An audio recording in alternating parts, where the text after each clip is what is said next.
Daytona under the lights means two things. Somebody's playoff hopes are getting cooked, and I have got just the recipe.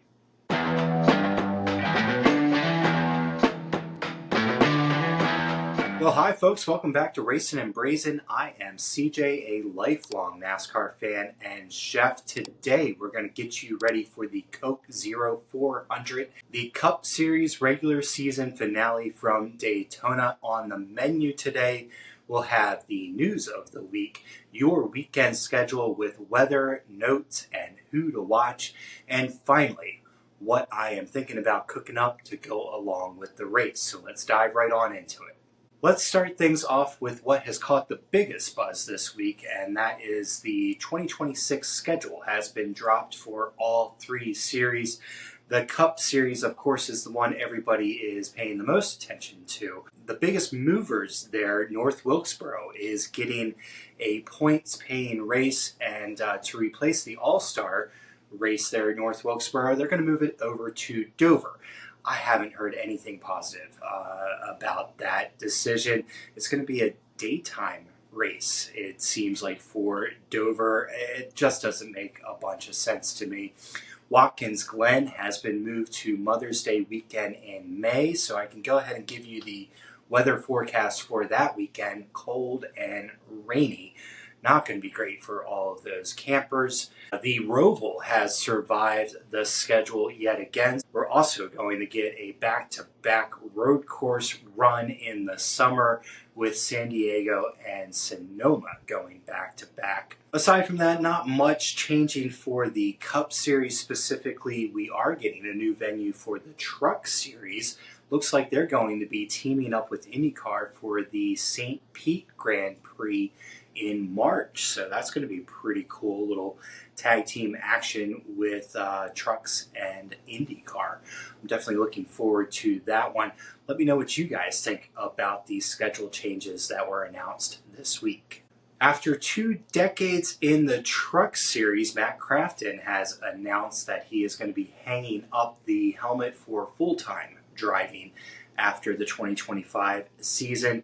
3 championships, a ton of wins, and quite the legacy out of Matt Crafton. Ty Majeski will be taking over the 88 truck, so the 88 will not disappear, but I haven't heard if Menards is going to continue on that 88. They've had that long-standing relationship with Matt Crafton. Not sure if they're going to continue that with Ty Majeski. A big storyline that was brewing early this week, Steve O'Donnell was on Out of the Groove with Eric Estep on YouTube, and he hinted at possibly expanding the limit on Cup drivers and the amount of times that they can race in the lower series. So it sounds like NASCAR is trying to get back to some of its roots. We all know they put that rule in place because Kyle Busch was always stinking up the show.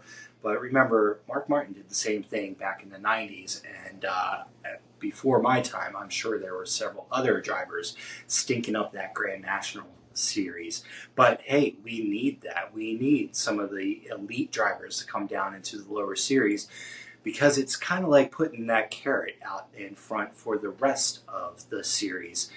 See what they've got against the big guys. Also coming in 2026, speaking of lower series, O'Reilly Auto Parts made the announcement that they're going to take over the title sponsorship of what is currently the Xfinity Series. Yes, the Grand National Series is getting the new title sponsor. I'm curious to see what the new tagline out of the drivers is going to be.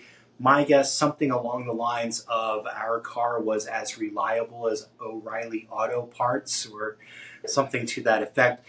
Let me know what you guys think the drivers are going to be saying for the O'Reilly Auto Parts series next year in the comments down below. And finally, for us fans at home, the NASCAR channel has found a new landing spot. They have been added to the Roku device. So if you've got Roku, or even any of the streaming services nowadays have some access to Roku, you can now get access to the NASCAR channel as well.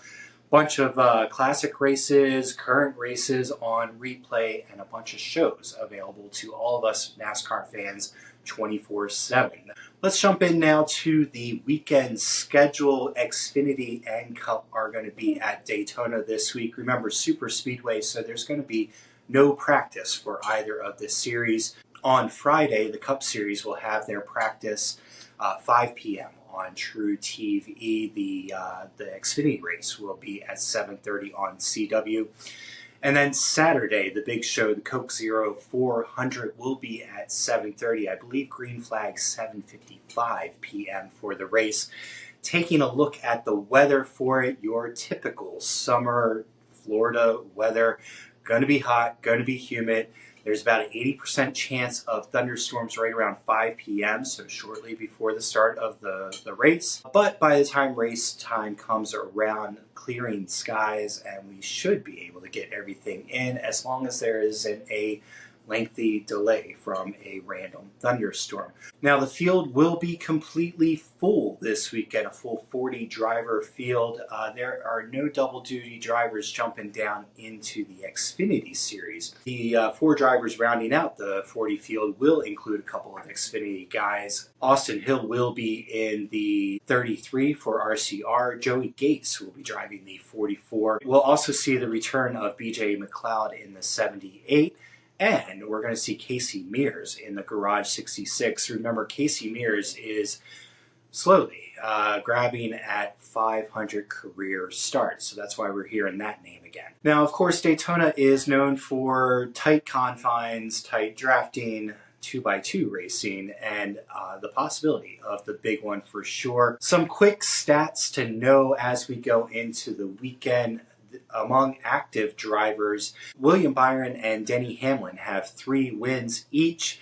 Ricky Stenhouse and Austin Dillon have 2, and there are 9 other drivers with 1 win. The most Cup wins at Daytona come out of the Hendrick camp with 17, followed by the Wood brothers with 15. Now, front row starters have a much better chance of winning a Daytona race, right around 25%. However, nobody has won from the pole since Junior did it in 2015. And Kyle Busch holds the lead for active drivers with most runner-up finishes here at Daytona. My guess, probably going to be another chance of that for Busch. The RCR is really good. I'm sure they're going to be trying to get him into the playoffs, which means we definitely need to take a look at what the playoff picture is showing us. The bubble, as we know, includes Reddick and Bowman on the plus side, and Buescher and Preece on the outside looking in. Plus, of course, the rest of the field that are looking in. So they're going to be the ones that I'm going to be watching most closely this weekend. But let's not rule out some of the super speedway aces that also need to win their way into the playoffs.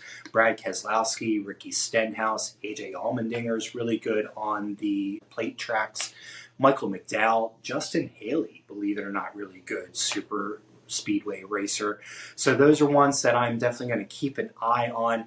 But of course, don't count out any of the Hendrick, Penske, or JGR cars this weekend. Of course, any one of them are potential winners at Daytona. So basically, as we know, anybody can win at Daytona as long as they're running at the end. Going to be interesting to see how things shake out.